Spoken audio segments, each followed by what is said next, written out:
Naiisip ni Annalyn ang kanyang kapatid sa labas na ito ang si Zoe. Natitiyak niya na mahihirapan si Zoe natanggapin na wala na ang kanyang ina, lalo't pakiramdam nito ay nag-iisa na lamang siya. Hindi maipaliwanag ang lungkot na mararanasan ni Zoe. Hindi niya alam kung paano haharapin ni Zoe ang katotohanan na wala na nga ang kanyang ina. Samantala, agad-agad pinuntahan ni Zoe ang bangkay ng kanyang ina. At dito nga ay kumpirmado na totoo ang mga sinasabi ni Luke at nitong si Zoan, kung saan ang kanyang ina ay wala na nga at tuloy na ngang lumisan dahil nahulog ito sa bangin na siyang dahilan ng kanyang pagkasawi. Iyak nang iyak si Zoe, samantalang gustong-gusto niya itong patayuin itong si Moira. Gusto niyang isipin na palabas lang ang lahat at hindi totoong patay na siya. Subalit wala nang magagawa ang kanyang mga pagyuyugyug sapagkat wala nang ngang buhay itong kanyang ina. Awang-awa naman ang kanyang tita ni Risa. Hindi niya alam kung paano pakalmahin itong si Zoe. Ang katotohanan ay wala na talaga ang kanyang ina. Masakit man itong tanggapin, subalit wala na nga silang magagawa.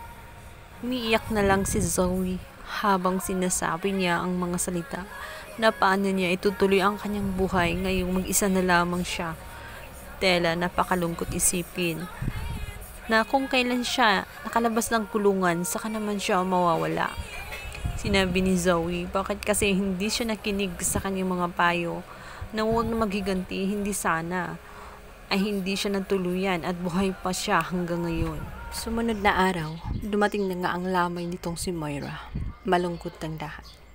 Subalit, hindi maiwasan ni Zoe na maiinis din sa presensya nitong si Annalyn dahil dumalo nga ito kasama ang kanyang inang si Lynette.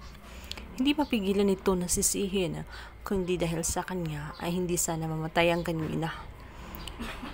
Muntik na niyang saksakin nung makitang may mga kutsilyo na nakahilera, agad niya itong kinuha at gusto niyang saksakin itong si Annalyn. Gusto niyang isama sa hukay ng kanyang ina dahil siya umano ang dahilan kung bakit nagkagulo-gulo.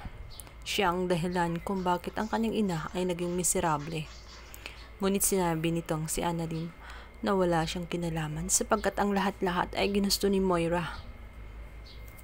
Wala na nga itong si Moira, subalit may natitira pang isang anak na ito ang si Zoe at natitiyak ng lahat na hindi tututigil hanggat hindi makapagiganti sa kanyang ina na nawawala. Hindi niya hayaan na maging masaya si Annalyn. Gayon siya ay naging miserable at nag-iisa.